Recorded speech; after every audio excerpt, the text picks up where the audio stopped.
Hello and welcome to the DevForge Network. I'm sure we've all heard of Sublime Text 3. It's one of the best text editors out there. I prefer it well over Notepad++. So in this video, I really just want to focus on the more practical development features that Sublime has that make it so useful when working on large projects with several people. So if you don't have it, let's go ahead and get it.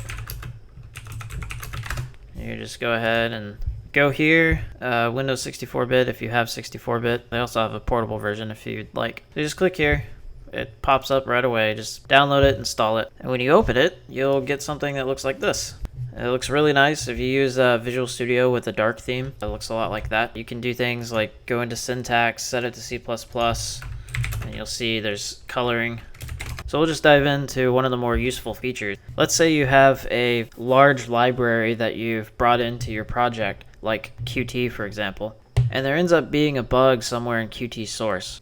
Or maybe you want to quickly find a specific source file to look over, or even every context that contains a certain word. So what you can do is just bring up Windows Explorer, and right now I'm in a Qt5 repo, and just drag the folder that you want to look for, hit Control P, and now you can search for any source file within that project. And it's incredibly fast. For example, QList view is a thing. And there's the CPP for it. It will even preview, like QList view, some of the headers. For example, this header is just a call to the next header, to where the actual header is. Another useful feature is to be able to hit Control G and go to any line you want.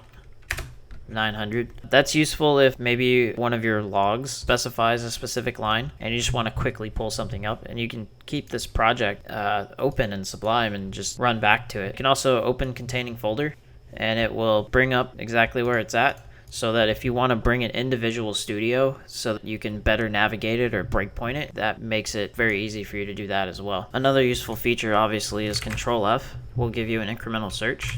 So I can type like intersects and flip through all of the search results, but pretty much any editor is going to give you that. Another really powerful feature is the ability to find text quickly in any file that you have open in here. It makes it really useful if, for example, I'm looking at this abstract item view mouse move event, and just for sake of argument, maybe I want to see how is this used in other places. Maybe this context doesn't quite drive home how it's supposed to be used. So I can hit Control Shift F, copy this into here. It will search all open files and folders and hit enter.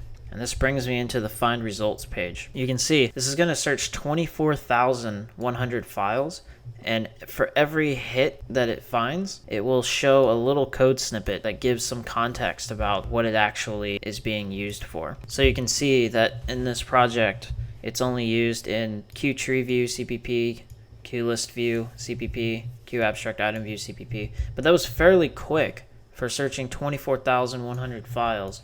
It looks like it finished, but these are all text files. But when working with large projects where you have tens of thousands of files to go through, and you're kind of just taking shots in the dark as to where a problem could occur, it can't be overstated the usefulness of Control P to find whichever file you want, and Control Shift F, which will search for specific text in any file that you have open. Cool. So one of the coolest features with Sublime Text is the ability to install packages with their package controller. They have hundreds and hundreds of packages, so I'm not going to go through all of them, but one that I find very useful is the Gist package. So I'll walk through how to set that up. As I was reading some forums, I noticed a lot of people having issues with it, so it might be good to give a rundown on that. So let's open our browser. Sublime Text Package Control. So I like to show how I search for things because URLs change over time and anything can always be accessed from Google. So this big scary block of text is what we will just copy and paste into the Sublime Text console. So we'll copy this. We'll go to View, Show Console, and Paste. And then we hit Enter. And it will install all of these things.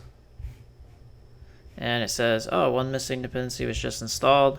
Go ahead and restart. So now that we've restarted, we can type Control-Shift-P and package control install package. And this will bring up a list of all of the packages, and there are many packages. There's basically plugins that enhance the features of Sublime Text. Definitely look through them. There's a lot. Things like themes or minifiers for JavaScript or visualizers. Like there's all kinds of stuff. What I want to look at is Gist. Go ahead and install that package. And you can see down here it says Gist package successfully installed. So now let's just write a code snippet, and then I can show you the error that Gist gives and then how to fix it.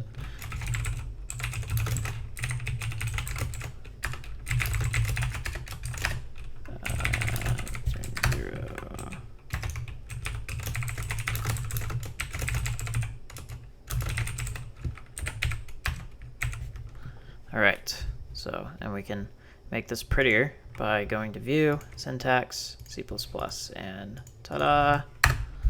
There we go. Alright, so if you don't know what Gist is, it is a part of GitHub that allows you to take code snippets and share them either publicly or privately. It's extremely useful if I'm in a room of other engineers and they don't want to get up and walk over to my computer, and I want to show them a cool snippet of code, or maybe even say, hey, I have a problem with this code. Can you see what's wrong with it? It's a very effective, quick way to communicate. So type Control-Shift-P, Gist.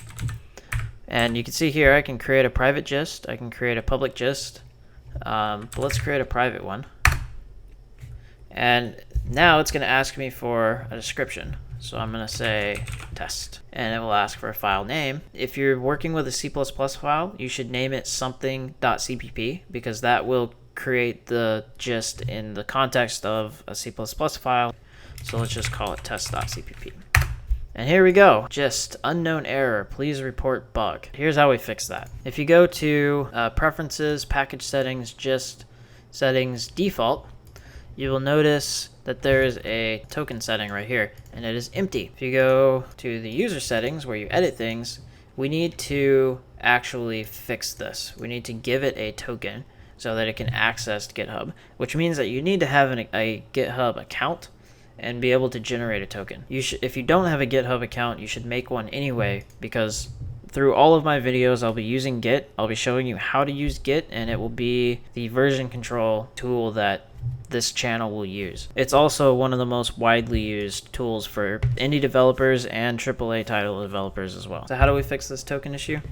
Well, you'll notice that the settings are in JSON format.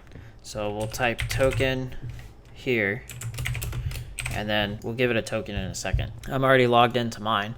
You'll go to your settings, and then down here where it says personal access tokens, you'll need to generate a new token. I don't really care. Sublime can do whatever it wants, so I'm just gonna check all of these.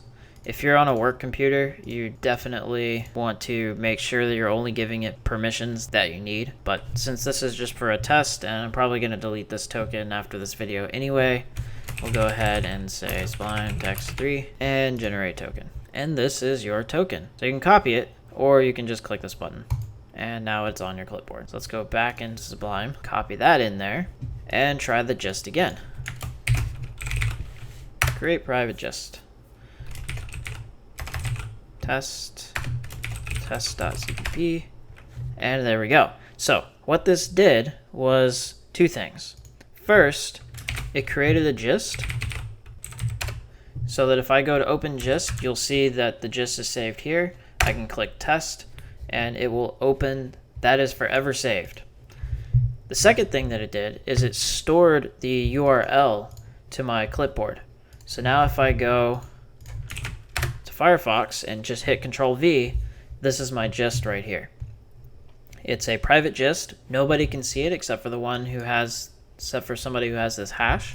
So you're free to give the code to whoever you're sitting next to, though if you are at a company, you will want to use their internal network for various security reasons. So this video has already gotten pretty long. I've pretty much covered all of the main uses that I have for Sublime Text, In addition to the usual taking notes, writing some pseudocode, keeping track of tasks, Sublime Text is my main editor. But those are all features that I find extremely useful just in the course of development. Though there are many more packages that you can install and play around with Sublime. So I hope you guys found this video useful. As always, leave feedback in the comments. Don't forget to subscribe, and thanks for watching.